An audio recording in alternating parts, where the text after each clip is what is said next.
Meus irmãos, vamos abrir nossas Bíblias.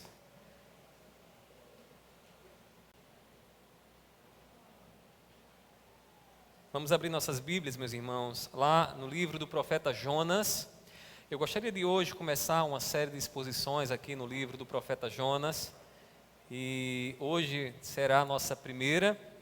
Eu espero em pelo menos 3 exposições a gente poder ler todo o livro de Jonas e entender a mensagem que esse livro tem para o nosso coração. Então, livro do profeta Jonas, à medida que você encontrar, fique de pé em reverência à palavra de Deus. Você que está em casa também, que está acompanhando o culto de forma online, também pegue uma Bíblia, deixe aí junto de si, para você acompanhar aqui o texto. Jonas, capítulo 1, nós iremos ler hoje do versículo 1 ao versículo de número 10.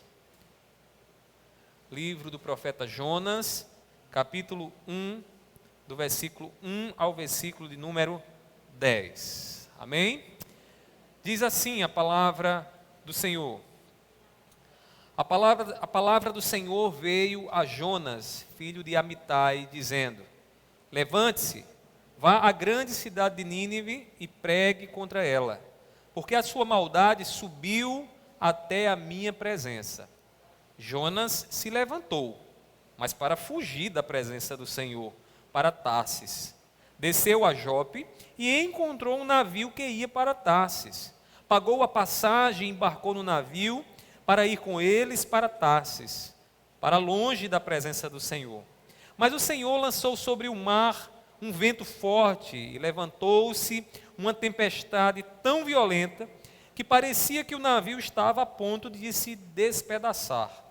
Então os marinheiros ficaram com medo e clamavam cada um ao seu Deus. Lançaram no mar a carga que estava no navio para que ele ficasse mais leve. Jonas, porém, havia descido ao porão do navio, ali havia se deitado e dormia profundamente. O capitão do navio se aproximou de Jonas e lhe disse: O que está acontecendo com você? Agarrado no sono? Levante-se, invoque o seu Deus. Talvez assim esse Deus se lembre de nós, para que não pereçamos.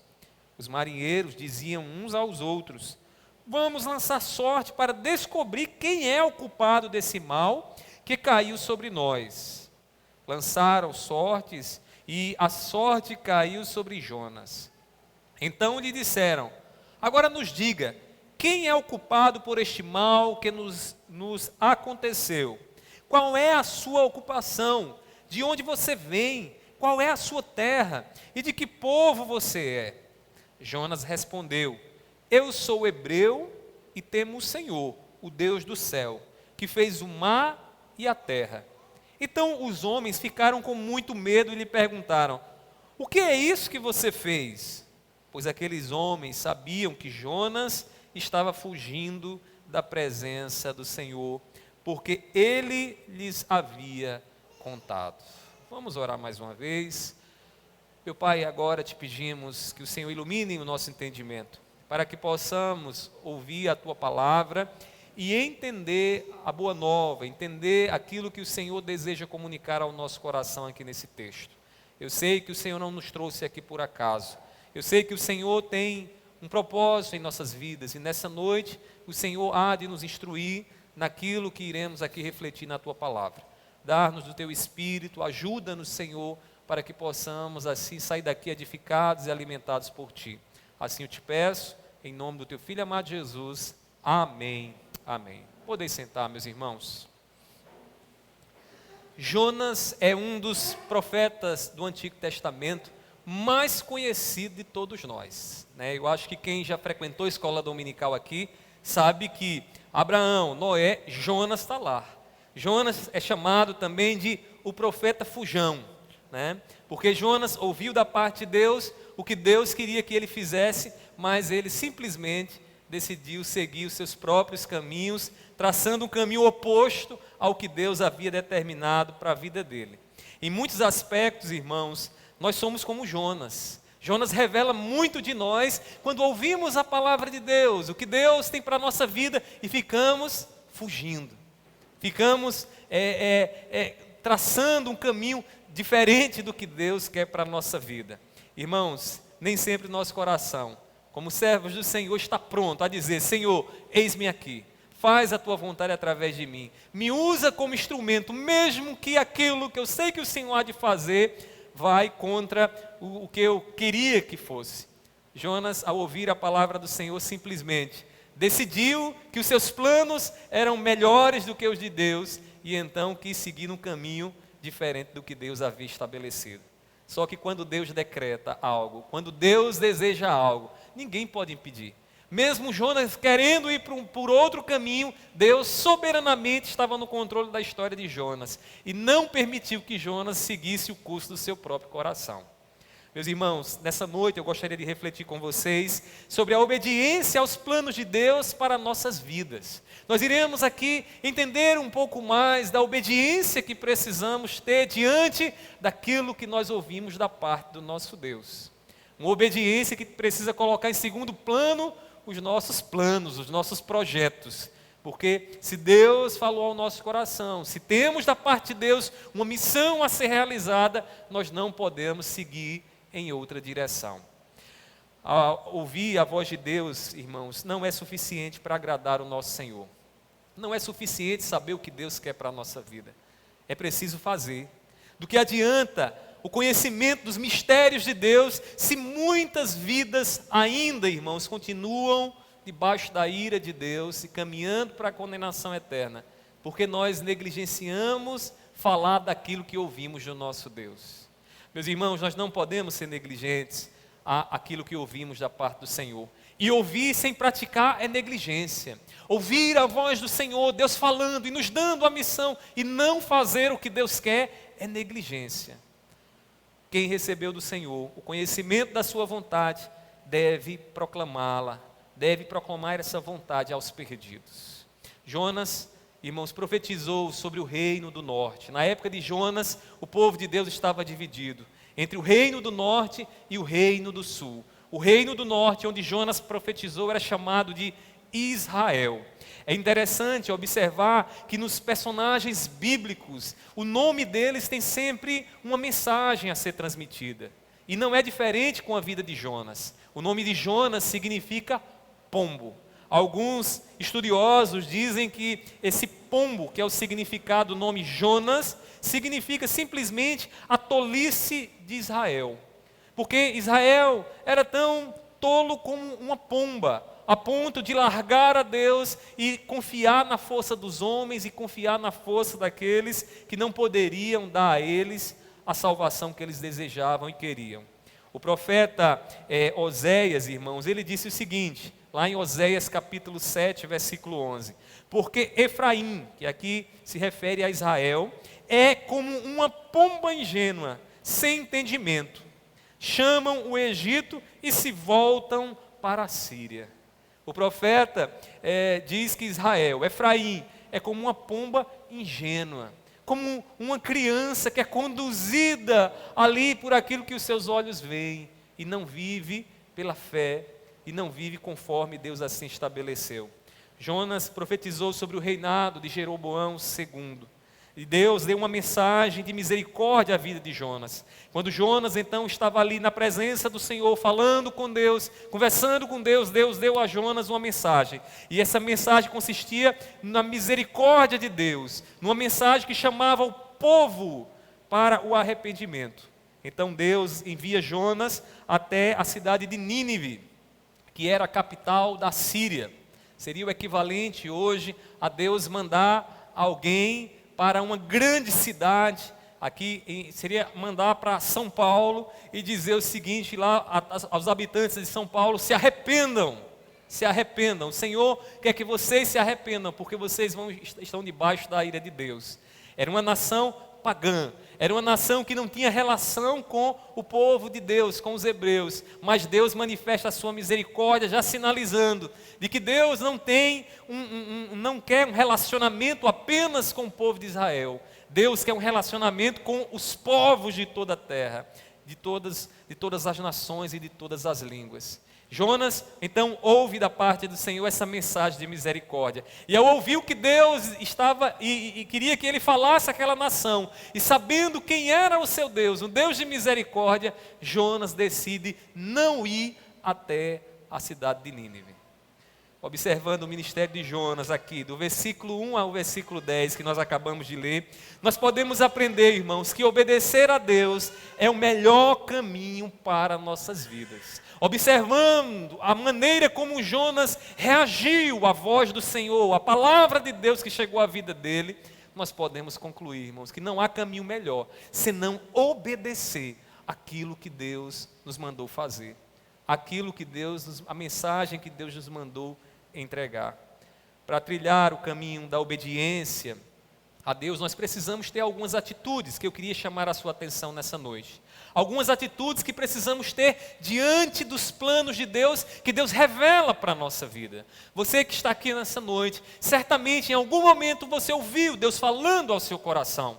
Seja naquele dia em que o Evangelho se tornou claro para você, e você entendeu o que Deus fez por você e automaticamente recebeu da parte de Deus a obrigação de falar também das boas novas a outros, ou seja, você que está aqui nessa noite e que recebeu da parte de Deus um chamado específico para fazer algo específico, para ir até pessoas que ainda não conhecem a Cristo Jesus. Eu queria que você observasse aqui nas atitudes que nós precisamos ter devemos ter diante dos planos de Deus. Irmãos, primeiramente, devemos obedecer aos planos de Deus com a certeza da presença dEle conosco. A primeira atitude no ato de obediência a Deus é ter a certeza de que tudo o que eu faço diante do Senhor. Em outras palavras, não há como eu me esconder. Se eu cavar um poço mais profundo que eu possa cavar, lá ainda Deus estará comigo. Se eu for para o lugar mais longínquo da terra, ou para o monte mais alto, Deus estará lá comigo. Logo, tudo o que eu vier a fazer, eu estarei diante do Senhor. E a nossa obediência a Deus precisa ter essa convicção, de que não há como fugir do Senhor. Não é porque estamos num quarto trancado, não é porque estamos numa cidade distante, não é porque estamos distante dos olhos do pastor e dos irmãos, que Deus não está lá, Deus está com você. E nós precisamos obedecer os planos de Deus com essa certeza. É na presença de Deus que nós ouvimos a vontade do Senhor. E eu queria que você observasse que o texto diz assim no versículo 1. A palavra do Senhor veio a Jonas, filho de Amitai, dizendo: levante-se.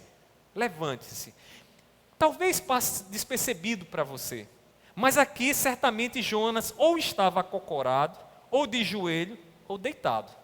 Porque Jonas estava ali ouvindo a palavra do Senhor, ouvindo o que Deus tinha para falar, e Deus se dirige a Jonas e diz: levante-se, Jonas. Agora, por que Jonas está em alguma maneira agachado? Provavelmente aqui com o seu rosto em terra. Estava aqui na presença do Senhor, orando ao Senhor. E orando ao Senhor, que Jonas ouve então a voz de Deus dizendo a ele: levante-se, Jonas, eu tenho uma mensagem para você. Meus irmãos, é na presença de Deus que nós conhecemos a misericórdia. Quando Jonas então passa a dar ouvidos à palavra que ele ouvia enquanto orava de joelhos ao Senhor, a mensagem do Senhor era uma mensagem de misericórdia. O texto é bem sucinto em nos dizer o que Deus falou, mas fica claro para nós que Deus está aqui revelando a sua misericórdia. No versículo 2, ele diz assim: levante-se, Deus diz, levante-se, vá à grande cidade de Nínive e pregue contra ela, porque a sua maldade subiu até minha presença. Deus diz: Jonas, se levante e vá lá e pregue, anuncie, fale aquilo que eu estou determinando a você para falar àquela nação. Meus irmãos, é interessante porque se parássemos aí, você ficaria sem saber bem por que Jonas não queria ir para aquela cidade. E tinha algumas razões. Historicamente, Nínive era uma cidade de habitantes cruéis. Para vocês terem uma ideia, os historiadores dizem, irmãos, que Nínive era tão terríveis os habitantes de Nínive, que eles matavam os inimigos e juntavam as cabeças dos inimigos, fazendo montanhas de crânio no meio da cidade. para que quando os seus inimigos vissem o que eles faziam, ficassem apavorados, cheios de temor e não inventassem de lutar contra eles.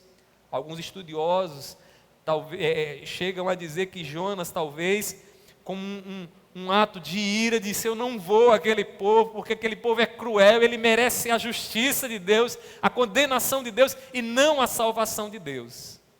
Meus irmãos, o fato é que Deus diz a Jonas: levante-se e pregue a cidade de Nínive, uma cidade pagã, uma cidade que não tinha o povo de Deus lá, mas Deus quer alcançar aquela cidade. E Jonas, conhecendo a misericórdia de Deus, porque a misericórdia de Deus se conhece quando nós estamos na presença dEle, Jonas simplesmente reluta. Jonas sabia que Deus ia alcançar aquele povo. Mais à frente, lá no capítulo 4, versículo 2, diz assim, observe aí no livro de Jonas, diz assim: ele orou ao Senhor e disse: ah, Senhor, não foi isso que eu disse sentado ainda na minha terra? Por isso me adiantei fugindo para Tarsis, pois sabia que tu és Deus bondoso e compassivo, tardio em irar-se e grande em misericórdia, e que mudas de ideias quanto ao mal que anunciaste. Jonas revela por que ele fugiu para Tarsis. Ele fugiu para Tarsis porque na presença do Senhor ele pôde contemplar a misericórdia e a bondade de Deus. A fuga de Jonas foi uma fuga de um coração mundano e carnal, que diz assim: não, essas pessoas não podem ser salvas, porque elas são terríveis demais. Não, Deus não pode alcançar elas, porque elas são cruéis demais. Jonas então quer traçar o seu próprio caminho. Irmãos, embora tenha ouvido de Deus a missão, Jonas relutou contra os planos de Deus. Mesmo em desobediência, ele não pôde escapar da presença do Senhor. Para você ver como é a questão da obediência. Porque Deus poderia ter olhado para Jonas e ter dito: Jonas, tu não vai, né? Então te vira, eu não quero mais saber de você, se oculta da minha presença. Mas a presença do Senhor, mesmo Jonas em desobediência, a presença do Senhor estava ali com Jonas. Jonas não pôde escapar da presença do Deus que falou ao coração dele, como você e eu não podemos escapar da presença de Deus. Você pode ir para o mais longe, você pode se esconder onde você quiser e puder, mas você não vai escapar do Deus que te chamou, do Deus que te deu a missão para você fazer. Meus irmãos, os olhos de Deus nos veem mais intimamente do que as câmeras de um reality show. Hoje em dia nós vivemos, com muitos, A Fazenda, Big Brother e tantos outros reality shows aí que a gente vê, nos anúncios e até acompanha. Irmãos, é interessante porque o reality show, a ideia é o quê? Colocar várias câmeras em vários lugares, para que as pessoas, num certo momento, percam a sua intimidade e você passe a conhecer de fato quem elas são. As câmeras, elas ficam ali vasculhando, olhando tudo que as pessoas fazem naquele lugar. Só que essas câmeras, elas são bastante limitadas, porque os olhos de Deus vão para além das câmeras, porque Deus não vê apenas o exterior, Deus vê o coração do homem. Deus está a contemplar o coração de todos nós, e não há como nós fugirmos do Senhor, porque não é trancando as portas do nosso quarto que nós fugiremos de Deus. Não é fechando nem mesmo os nossos olhos, Deus estará lá no nosso coração. A nossa obediência ou desobediência está diante dos olhos de Deus. Você que está aqui nessa noite, saiba, pese na balança a missão que Deus te deu para realizar. Saiba que você, ou obedecendo ou desobedecendo, você está diante do Senhor que te deu a missão para você fazer. Em Deus não há um ponto cego. A gente que dirige esses dias, eu ia cometendo um acidente. Eu ia dirigindo, vi um motoqueiro, e o motoqueiro ficou no ponto cego do meu retrovisor. Eu não vi, irmãos. Quando eu puxei o carro, ele começou a buzinar. E eu dei um puxão logo. Ponto cego, é aquele ponto onde a pessoa não é vista. É aquele ponto onde o motorista não vai conseguir enxergar aquele que está lá. Deixa eu dizer uma coisa para você. Deus não tem ponto cego. Não tem como você fugir dos olhos dele. Você pode ir para onde você estiver, você pode estar na maior da solidão, no deserto, você pode estar, Deus está lá com você. E eu gostaria que você lembrasse disso, porque o plano que Deus te deu, o plano de Deus na sua vida, requer que você tenha essa certeza de que você está diante dele, seja você cumprindo e fazendo, ou seja você desobedecendo. Jesus, irmãos, nos deu uma missão: levar o seu evangelho aos nossos colegas e vizinhos que estão nas trevas. Ele nos deu essa missão. Precisamos nos lembrar que essa missão está sendo cumprida diante do Senhor. Agora, detalhe, que sendo cumprida por um Jonas obediente ou por um Jonas fujão, ou por um Leonardo obediente ou por um Leonardo fujão. Mas Deus tem os planos dele.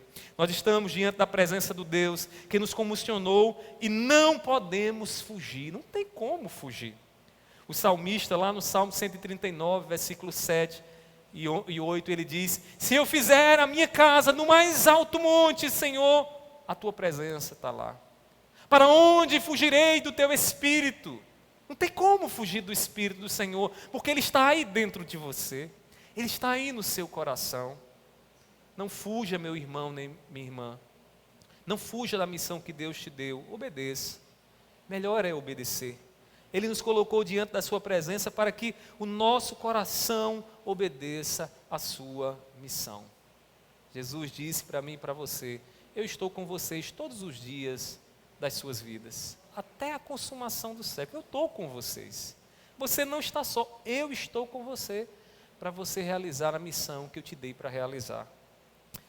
Mas ainda podemos ver uma outra atitude aqui, a partir dessa passagem de Jonas. Irmãos, diante dos planos do Senhor, nós devemos obedecer aos planos do Senhor com o temor pelas consequências da desobediência. Além de ter a certeza de que estamos diante de Deus, nós precisamos lembrar das terríveis consequências que é fugir do Senhor, fugir dos planos que Deus tem para a nossa vida. A gente às vezes quer dar uma desculpa para o Senhor, como Moisés quis dar: Senhor, eu sou pesado de língua. Senhor, eu não sei fazer isso ou aquilo outro, né? Assim a gente às vezes está se desculpando diante do Senhor. Meus irmãos, quando Deus chama, Deus capacita.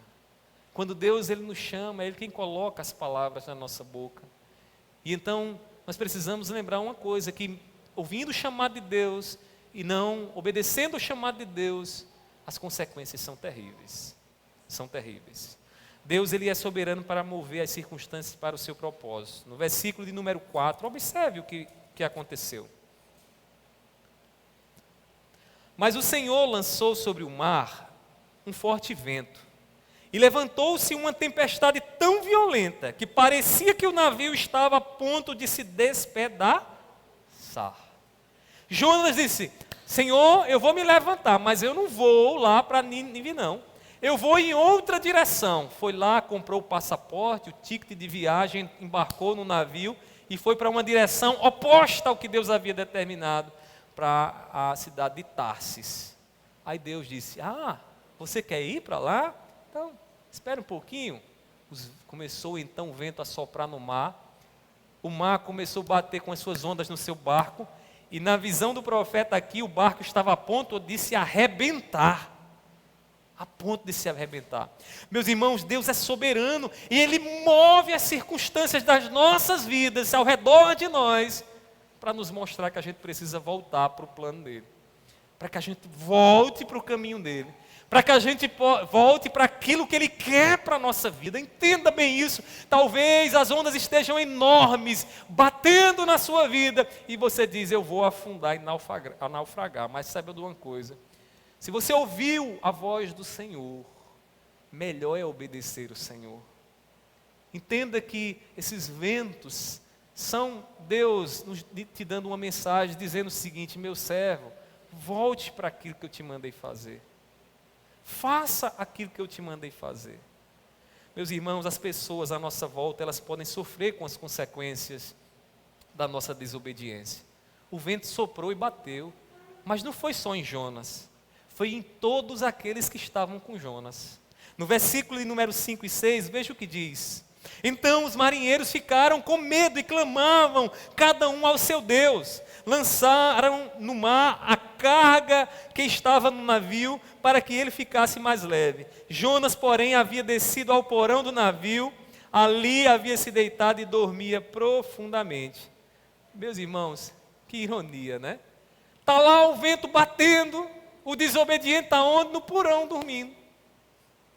Detalhe, todos aqueles que estavam naquele navio ficaram preocupados, ficaram temendo a morte. Inclusive, diz mais aqui o texto, que eles se desfizeram das cargas. Olha só que coisa, por conta de Jonas, tudo aquilo de precioso que eles tinham, eles estavam se desfazendo, jogando no mar. Aí você pergunta, por que eles estavam fazendo isso?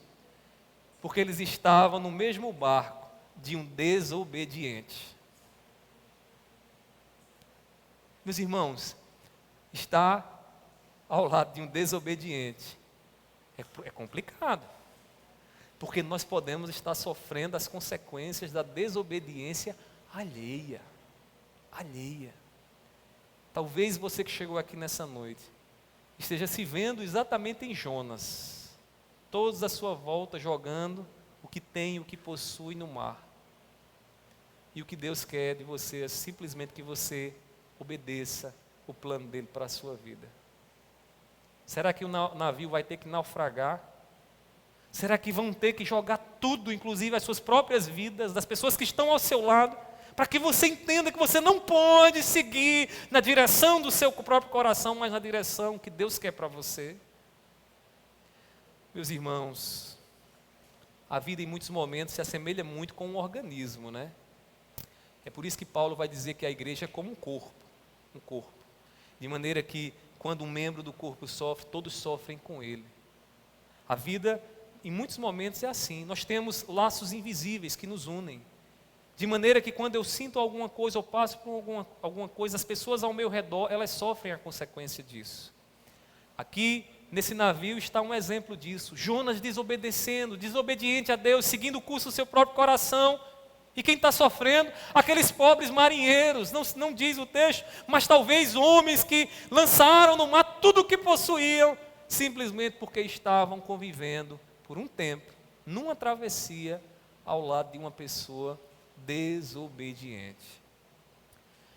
Nós precisamos estar conscientes dos efeitos da nossa desobediência na vida das pessoas com quem nós convivemos. Eu não sei qual o seu papel aqui, se é o marinheiro ou se é Jonas.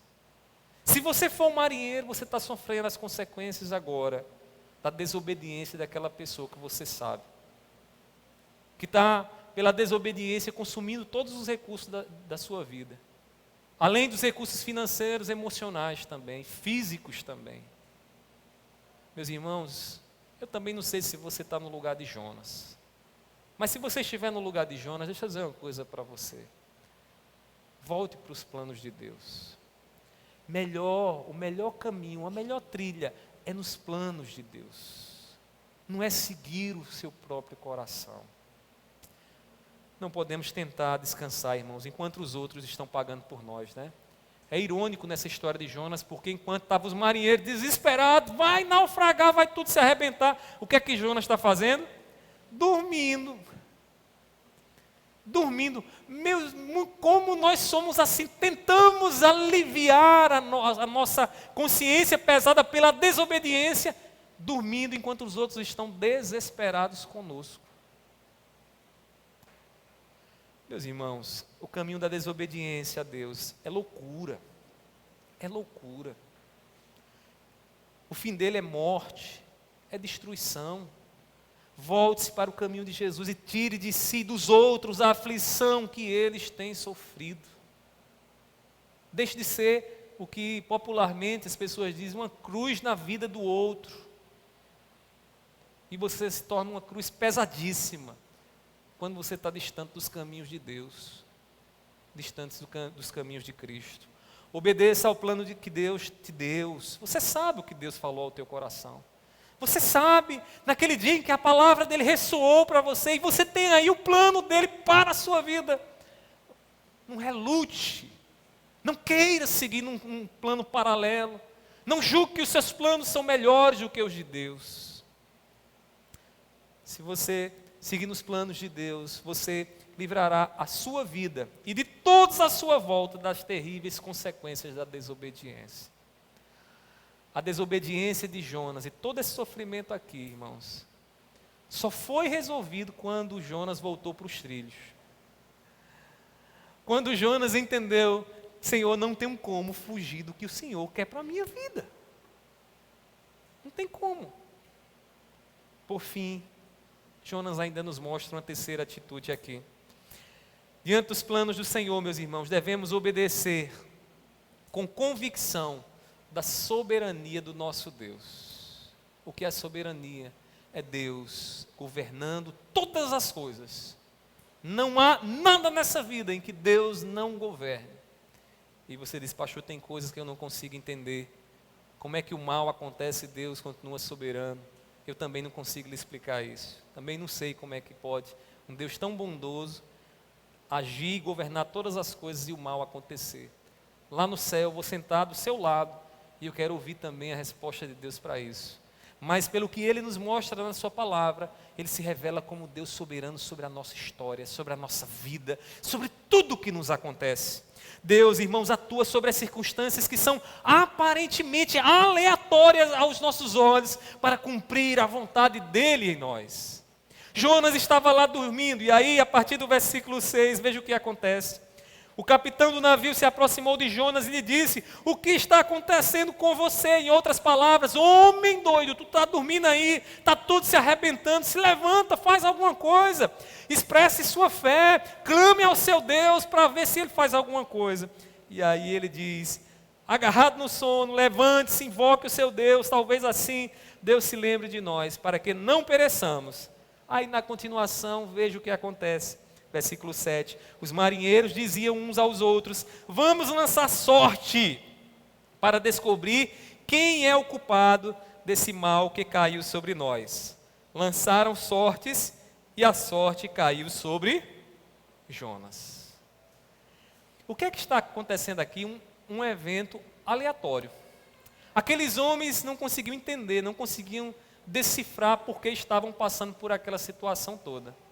E foi o que eles fizeram? Vamos lançar sorte. O texto não diz exatamente o que era, mas seria a semelhança do que nós fazemos quando nós pegamos aqueles pauzinhos, né? E aí você corta vários pauzinhos de vários tamanhos, bota lá e diz aqui, deixa todos eles iguais, tira aqui o seu. Né? Eu imagino os marinheiros fazendo isso. Tira aqui, Jonas. O menorzinho vai ser o culpado dessa história aqui. Um de nós aqui é o culpado. Tira aqui, Jonas. O que é isso? Um evento aleatório.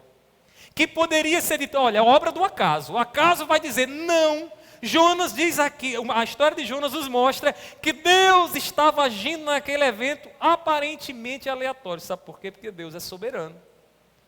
Porque Deus estava no controle daquela história. Então todos tiraram, lançaram sorte, disseram, mamãe mandou dizer que eu escolhesse esse daqui. E quando Jonas tirou, é você, seu cabo. O problema está com você. Meus irmãos, Deus, Ele revela o seu poder sobre o mundo, a fim de que o seu nome seja glorificado. Quando aqueles homens então viram que Jonas era o culpado, então passaram a perguntar a Jonas no versículo 8, quem é o culpado por este mal que nos acontece? Qual é a sua ocupação? De onde você vem? Qual a sua terra? E de que povo você é? Eles começaram a perguntar a Jonas, e essas perguntas deram a eles a oportunidade de eles saberem quem era o Deus de Jonas. Meus irmãos, mesmo na desobediência de Jonas, Deus é conhecido, Deus é glorificado, Deus se faz conhecido porque aqueles marinheiros que adoravam a outros deuses, ficaram sabendo de que Jonas servia ao Deus dos hebreus, ao Criador dos céus e da terra. Meus irmãos, no versículo 9, então Jonas responde, eu sou hebreu e temo o Senhor, o Deus do céu, que fez o mar e a terra. Jonas diz que fez o mar. Por que Jonas diz que fez o mar? Porque Jonas sabia que aquelas circunstâncias todinha que estava acontecendo, era o Deus, criador do mar, dizendo, volte para o meu caminho. Eu poderia dizer para você o seguinte, Deus é o Senhor da família, da sua família. E tudo o que está acontecendo na sua família, Deus dizendo, volte para os meus planos. Não relute, não permaneça achando que você vai conseguir se distanciar dos olhos dele. Você não vai, ele é soberano, ele age sobre todas as coisas. Irmãos, após Jonas dizer quem era o seu Deus, o Deus a quem ele temia e servia, os marinheiros ficaram cheios de temor. Através daquele episódio desesperador, Deus se fez conhecido a mais povos gentios, marinheiros que não eram hebreus, marinheiros de outras nações. Aqui fica patente para nós que o nosso Deus não é um Deus de um povo apenas, é o Deus que quer aliança com todos os homens sobre a face da terra, com todas as nações, com todos os povos. Deus, irmãos, é o Senhor da história da humanidade. E quando eu falo da história da humanidade, estou falando de você mesmo, da sua história. Quando nós olhamos para a história de José do Egito, como fica patente, irmãos, a mão invisível de Deus controlando todas as circunstâncias. José, irmãos, sofreu nas mãos dos seus irmãos, depois de ter dito aos seus irmãos que Deus faria com que eles se dobrassem diante dele.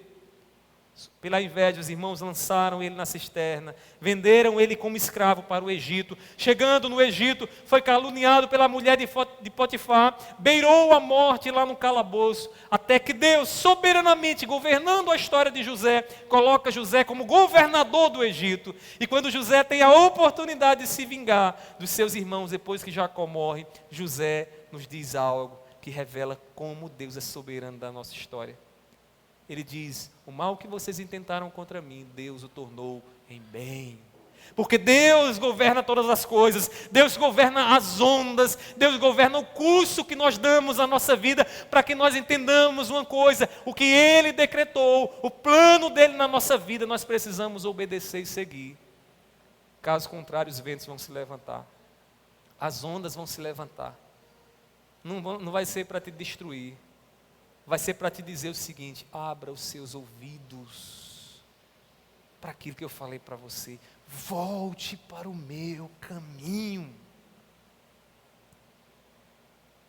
Meus irmãos, Deus é soberano sobre a história e faz de tudo para que a sua boa vontade se cumpra. Não pense que Deus, com a relutância de Jonas, né, Deus muda de ideia. Não, Deus continua com o mesmo propósito. Deus continua com o mesmo propósito. Deus disse: Jonas, vá. Jonas disse: eu não vou para Tarsas. Você vai. Você vai ouvir minha voz. Seja ouvindo aqui nesse momento de oração comigo, seja através dos ventos que eu vou soprar sobre a tua vida. Você vai ouvir a minha voz. C.S. Lewis disse uma coisa muito interessante. C.S. Lewis escreveu em um de seus livros de que a dor é o megafone de Deus na nossa vida. A gente está bem, Deus está falando, a gente não dá a mínima. A gente escuta a voz de Deus e, poxa, Deus está falando comigo, eu fui para a igreja, eu orei, o irmão falou, aquela coisa toda. Aí a gente adoece, é levado para o hospital, os médicos dizem: agora você vai morrer. A dor não para de latejar dentro de você. E você percebe que nada nesse mundo, dinheiro, pessoas ao seu lado, vai resolver seu problema. E então você escuta a voz de Deus gritando dentro de você, dizendo: minha filha, volte para o meu caminho. Volte para o plano que eu tenho para você. Eu não estou dizendo que vai acontecer isso na sua vida, que você vai para a dor, vai para o hospital, não estou dizendo nada disso. Eu só estou lhe dizendo uma coisa: que Deus é soberano sobre as circunstâncias, e quando você não ouve o sussurrar dEle, pela sua palavra, pelos meios ordinários, Deus levanta ondas, Deus cria circunstâncias, para que você escuta o estrondar da voz dEle dentro de você, dizendo: minha filha, não permaneça no seu caminho, venha para o meu caminho, faça o que eu quero que você faça. Nós fomos chamados para levar adiante a vontade de Deus, o que Deus quer, os planos dEle. Obedeçamos ao que Ele nos mandou fazer, confiantes de que Ele está no controle de todas as coisas, para que as coisas concorram para os propósitos que Ele assim tem nessa vida. A desobediência do profeta Jonas nos ensina, meus irmãos, que o melhor a fazer é obedecer aos planos dEle. A mensagem dessa noite, eu espero que ela ecoe no seu coração. O melhor é obedecer. Não fique se desculpando. arrumando desculpa para não fazer o que Deus já disse para você fazer. Não, eu não vou fazer agora.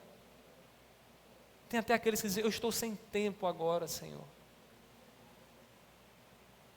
Escute a voz dele enquanto ele está sussurrando para você. Porque pode chegar um momento em que a voz dele vai estrondar dentro de você. E quando a voz dele estrondar dentro de você, você vai perceber o quão desesperador é estar distante da vontade de Deus, dos planos de Deus. Obedecendo de coração, voluntário a Deus, ao Deus soberano, nós livramos, irmãos, nossas vidas e a vida das pessoas com quem nós temos vivido de muitos problemas. Talvez seus filhos estejam sofrendo agora, talvez sua família, talvez até mesmo os seus empregados estejam sofrendo agora, ou quem sabe os seus patrões estejam sofrendo agora. Porque você simplesmente está no lugar errado, com planos errados, numa direção errada, quando você deveria estar ouvindo e dizendo, Senhor, eis-me aqui, eis-me aqui. Observe a direção da sua vida nessa noite. Para onde o teu coração tem se inclinado? Em que caminho você tem seguido? Para o caminho de Tarsis ou para o caminho de Nínive? Para que caminho você tem seguido, tem se inclinado? Não fuja do que Deus determinou para você em Cristo Jesus. Pregue, abençoe aqueles que precisam conhecer a misericórdia de Deus, que um dia Deus te fez conhecer. Nós ainda iremos aprender muita coisa aqui no livro de Jonas. Mas a mensagem inicial do livro de Jonas é o seguinte: obedeça. É o melhor que você pode fazer. Seguir o caminho que Deus quer para você, o propósito que Deus quer realizar através de sua vida. E eu queria orar por você, e eu queria também fazer uma oração por todos nós, pedindo ao Senhor que Deus nos dê a inclinação correta na vida, porque nós estamos diante de vários dilemas, né? Às vezes estamos ouvindo a voz de Deus, mas às vezes nós estamos ouvindo a voz do mundo e do próprio coração. E nós precisamos dar ouvidos à voz de Deus e obedecer o que Ele quer para as nossas vidas. Então vamos orar? Vamos ficar de pé? Nessa oração a gente já se despede.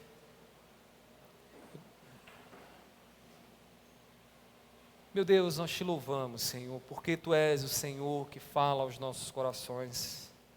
Nós te louvamos porque nessa noite o Senhor nos fez ouvir a Tua voz, a sussurrar, a falar aos nossos corações, e a nos chamar de volta para o Teu propósito. Meu Deus, Tu sabes daqueles que aqui estão nessa noite, que têm se desculpado diante de Ti, que têm engavetado os Teus planos e projetos, porque acreditam que é melhor deixar a coisa lá e seguir a vida, o curso natural da sua própria vida e do seu próprio coração. Meu Deus, nessa noite eu te peço, nos livra, Senhor, de tomar o caminho oposto à Tua vontade. Meu Deus, que nessa noite seja noite de arrependimento, noite de nos lembrarmos, Deus, que o melhor é estar debaixo da Tua vontade do que ser aplaudido pelos homens, do que seguir os projetos e planos do que nós mesmos arquitetamos. Nós te pedimos, Deus, tenhas misericórdia de nós. Que nessa noite, Pai, o Senhor nos faça refletir quando estivermos em casa, sozinho, antes de dormir, Senhor. Que as nossas orações nessa noite sejam um pedido, meu Pai, não me deixa fugir, sair dos Teus caminhos, mas que eu possa, Pai, estar cumprindo, mesmo com toda a dificuldade, mesmo quando as circunstâncias sejam opostas ao que eu quero, mas que eu possa, Senhor, fazer o que o Senhor determinou, aquilo que o Senhor quer. Pai, eu te peço assim, tenhas misericórdia de nós, fala aos nossos corações, muda a direção de nossas vidas. É assim que eu te oro e te peço, e te agradeço, em nome do Teu Filho amado Jesus. Amém. Amém.